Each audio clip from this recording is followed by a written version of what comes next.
찬양 성부 성자 성령 삼위일체 신께 영세 무궁하기까지 영광을 돌리세 영광을 돌리세.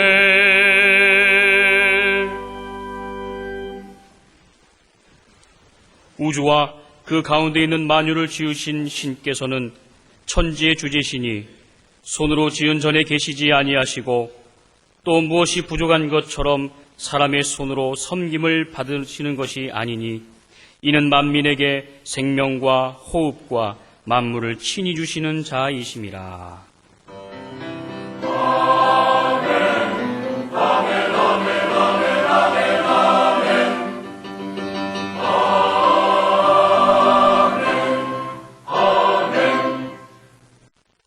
이 시간 하나님께서 우리에게 주시는 구약의 말씀은 시편 119편 71절 72절입니다.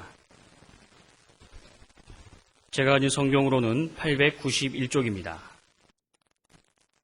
고난당한 것이 내게 유익이라. 이로 인하여 내가 주의 율례를 배우게 되었나이다. 주의 입의 법이 내게는 천천 금은보다 승하니이다. 아멘.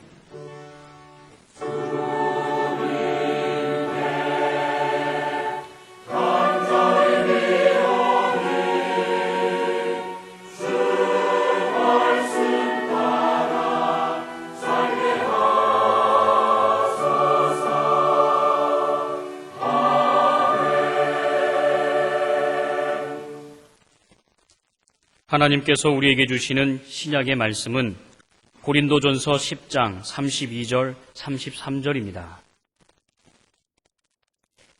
제가 가진 성경으로는 275쪽입니다.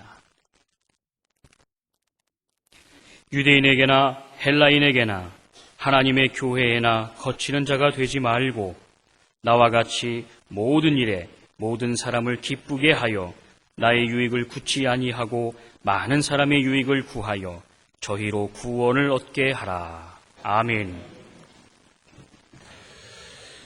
신약성경 고린도전서 8장부터 10장, 여기에 대강령은 하나님께 영광, 사람에게 유익으로 요약할 수 있습니다. 그런데 이 두 가지를 깊이 살펴보면 양자는 사실은 일치하는 겁니다. 사람의 유익을 구하고 사랑하는 곳에 하나님의 영광이 나타나고 하나님의 영광을 위하는 것은 사람에게 유익할 수밖에 없기 때문입니다. 오늘의 신약 본문 바로 앞에 31절을 보면 그런즉 너희가 먹든지 마시든지 무엇을 하든지 다 하나님의 영광을 위하여 하라 했습니다. 그리스도인은 모름지기 무엇을 하든지 하나님의 영광을 먼저 생각하고 그것을 위하여 할 것입니다. 그러면 남에게 유익이 되고 자기에게는 복으로 돌아오게 되어 있는 겁니다. 또 고린도전서 10장 23절과 24절 말씀을 개정판으로 보면 모든 것이 허용된다고 사람들은 말하지만 모든 것이 다 유익한 것은 아닙니다. 모든 것이 다 허용된다고 사람들은 말하지만 모든 것이 다 덕을 세우는 것은 아닙니다. 아무도 자기의 유익을 추구하지 말고 남의 유익을 추구하십시오. 또 오늘의 신약 본문 말씀을 개정판으로 보면 여러분은 유대 사람에게도 그리스 사람에게도 하나님의 교회에도 걸림돌이 되지 마십시오. 나도 모든 일을 모든 사람의 마음에 들게 하려고 애씁니다. 그것은 내가 내 이로움을 구하지 않고 많은 사람의 이로움을 추구하여 그들이 구원받게 하려는 것입니다. 사람에게 거치는 자가 되어서는 하나님께 영광이 될 수 있겠습니까? 또 다른 사람의 유익을 추구해서 그래서 그들이 구원받는다고 하면 천하보다 귀중한 생명이 사망에서 생명으로 옮기는 일이라고 하면 얼마나 할 만한 일이겠습니까? 또 빌립보서 3장 4절로 6절을 보면 바울이 자기가 누구 앞에서도 자랑할 수 있는 여러 조건을 열거하면서 7절에 그러나 무엇이든지 내게 유익하던 것을 내가 그리스도를 위하여 해로 여길 뿐더러 그랬어요. 자기의 자랑스러운 학벌이나 가문이나 무슨 실적이나 어떤 것이 됐든지 그것 때문에 사람들은 교만하고 그러면 망하거든요. 그러니까 그거 전부 다 해로 여기고 오히려 그리스도를 아는 지식, 그것을 높이 알게 됐더라 하는 거죠. 또 빌립보서 2장 3절을 보면 아무 일에든지 다툼이나 허용으로 하지 말고 오직 겸손한 마음으로 각각 자기보다 남을 낫게 여기고 그랬습니다. 또 우리가 다 아는 대로 고린도전서 13장 그러면 사랑장이라 그러는데 그 13장이 이렇게 돼 있어요. 사람들이 이것이 사랑이라고 알고 있는데 아니라는 거예요. 그걸 설명하면서 이어서 사랑은 이거다. 그러는 중에 5절 중반에 자기의 유익을 굳이 아니하며 그랬어요. 사랑은 상대방의 유익부터 생각하고 살피고 그래서 행동이 따르는 것이다 하는 겁니다. 이 여러 말씀을 오늘날의 시대 언어로 표현하자면 그리스도인은 상대방 주변부터 배려하거라 하는 겁니다. 배려가 뭡니까? 내가 다소 불편하고 내게 다소 불리하고 내게 좀 부담이 되더라도 상대방이나 주변을 위해서 양보하고 보살피고 짐을 지는 것, 그리고 좀 참아주고 아껴주고 기다려주고 이해해주는 마음 씀씀이요 행동 아니겠습니까? 날로 각박해져가는 세상에서 참으로 절실한 문제입니다. 다른 사람이 나를 조금만 배려해 줬을 때 얼마나 감사하고 고마운지, 나를 조금만 보살펴 줬을 때 그것이 그렇게 감동이 되고 그러지 않습니까? 그런데 그리스도인 내가 그렇게 하라는 말씀인데 상당한 믿음이 있다면서도 잘 못하는 것이 바로 이 점인 것 같습니다. 왜 그렇습니까? 조금이라도 양보하면 큰일 나고 죽기라도 하는 것 같은 생각 때문입니다. 아닙니다. 그렇지 않습니다. 우리가 인생을 살아가면서 문득 과거 어느 때를 생각해 보면 그때 내가 양보하고 누구를 좀 보살폈어야 했는데 하는 생각 안 해본 사람 있습니까? 그때는 생각이 짧았고 그때는 그것이 전부인 줄 알아서 그것 그저 붙잡느라고 딴 생각도 못하고 그때 내가 누구를 어떤 일에 대해서 이렇게 보살피고 저렇게 마음 쓰고 좀 이렇게 했더라면 그 아쉬움 다 있지 않습니까? 또다시 그런 일을 만들겠습니까? 소탐대실이란 말이 있어요. 작은 것 탐하다가 큰 것 놓친다는 거예요. 사실은 작은 것 양보해버리고 큰 것 얻고 좀 이런 안목이 있어야 되는데 지금 이거 안 하면 큰일 나는 줄로 하다가 큰 것 놓쳐버리는 경우가 얼마나 많습니까? 또 큰 사람, 큰 믿음의 사람이 다른 사람의 유익부터 살필 수 있습니다. 작은 사람, 믿음이 작은 사람은 할 수 없습니다. 내가 그리스도인으로서 하나님을 믿으면서 작은 사람, 작은 믿음으로 살겠습니까? 큰 믿음, 큰 사람, 큰 인생을 건설해 가야 되지 않겠습니까? 이 치열한 경쟁 사회에서 내 것 챙기기도 힘겨운데 다른 사람 생각하다가 나는 자칫 도태당하는 건 아닐까? 아닙니다. 배려한 결과는 배려한 것과 비교할 수 없는 하나님의 은혜가 있는 겁니다. 하나님의 은혜가 없으면 또 어때요? 믿음 있는 내가 할 일이지요. 창세기 13장을 보면 아브라함이 본토 친척 아비집을 떠날 때 고아인 자기 조카 롯을 함께 데리고 떠났어요. 그때는 재산이 뭡니까? 양, 소 이런 짐승 아니겠어요? 그런데 아브라함의 양이나 짐승 또 롯의 짐승들이 점점 자라다 보니까 이 많은 짐승들을 데리고 다니기도 쉽지 않고 또 그 먹이 때문에 시비가 자꾸 생겨나는 거예요. 그래서 이건 안 되겠다. 그 창세기 13장 9절을 개정판으로 보면 내가 보는 앞에 땅이 얼마든지 있으니 따로 떨어져 살자. 내가 왼쪽으로 가면 나는 오른쪽으로 가고 네가 오른쪽으로 가면 나는 왼쪽으로 가겠다 했습니다. 당신은 사람들이 모여 사는 마을이 아니면 그저 어디 가든지 말뚝박고 새끼줄 치면 그게 내 땅이 되는 거거든요. 그런데 넓은 땅을 보여주면서 숙부인 아브라함이 조카에게 먼저 제안을 하는 겁니다. 그런데 이쯤 됐으면 숙부님 이게 무슨 말씀입니까? 먼저 선택을 하십시오.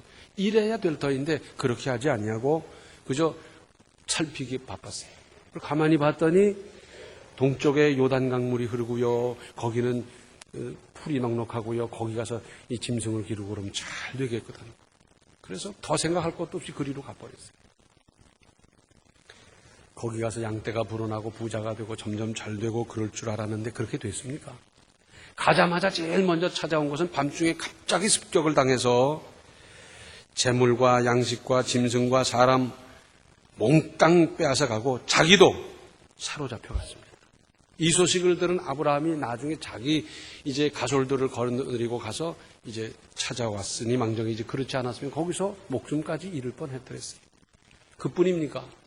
소돔과 고모라가 멸망할 때 얼마나 끔찍한 일을 경험했으며 그 후에 두고두고 어떤 후유증이 따랐습니까? 그런데 비옥한 땅을 양보하고 척박한 땅으로 간 아브라함은 그러면 그때부터 가난하고 찌들려 살았습니까? 비옥한 땅에도 하나님이 은혜 주셔야 되는 거고 척박한 땅에도 하나님께서 은혜 주시면 되는 겁니다. 그래서 그렇게 선택하며 헤어진 이후 하나님께서는 아브라함에게 말씀하십니다. 창세기 13장 14절로 18절에 롯이 아브라함을 떠난 후에 여호와께서 아브라함에게 이르시되 너는 눈을 들어 너 있는 곳에서 동서남북을 바라보라. 보이는 땅을 내가 너와 네 자손에게 주리니 영원히 이르리라. 내가 네 자손으로 땅에 티끌 같게 하리니 사람이 땅에 티끌을 능히 셀 수 있을진데 네 자손도 세리라. 너는 일어나 그 땅을 종과 횡으로 행하여 보라. 내가 그것을 네게 주리라. 이에 아브라함이 장막을 옮겨 헤브론에 있는 마므레 상수리 수풀에 이르러 거하며 거기서 여호와를 위하여 단을 쌓았더라. 지금 보이는 게 전부가 아니에요. 지금 손에 넣어야 모든 것이 내 것 되느냐? 그렇지 않습니다. 인생을요, 길게 보고 크게 보고 보면 얘기가 달라지는 겁니다. 요즘 배려가 경쟁력이다 하는 책이 나왔어요. 이 각박한 경쟁 사회에서 조금만 뒤지면 큰일 날 것 같이 그냥 온갖 노력을 다하는 이런 때에 상대방을 배려하고 보살피고 양보하고 뭘 한다. 아이고 그러면 어떻게 되나. 그래가지고 이 세상을 살아갈까? 아니라는 거예요.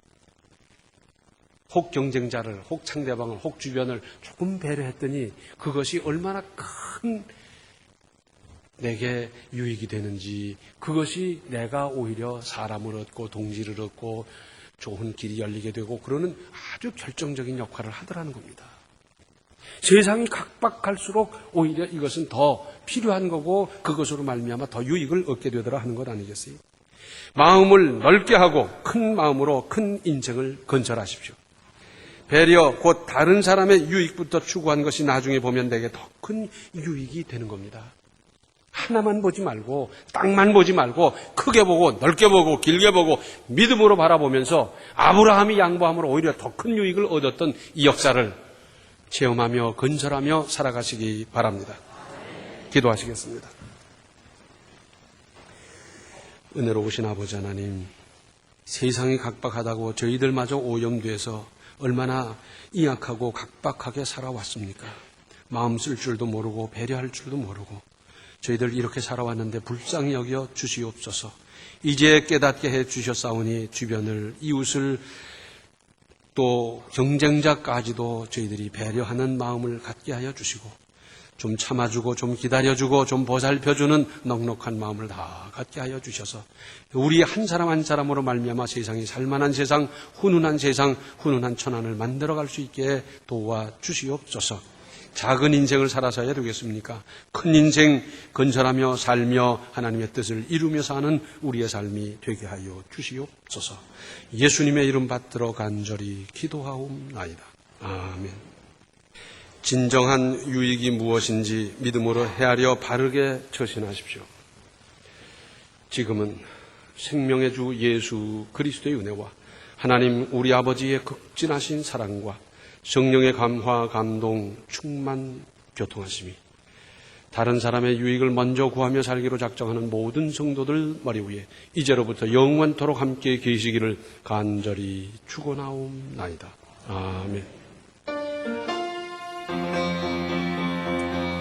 영광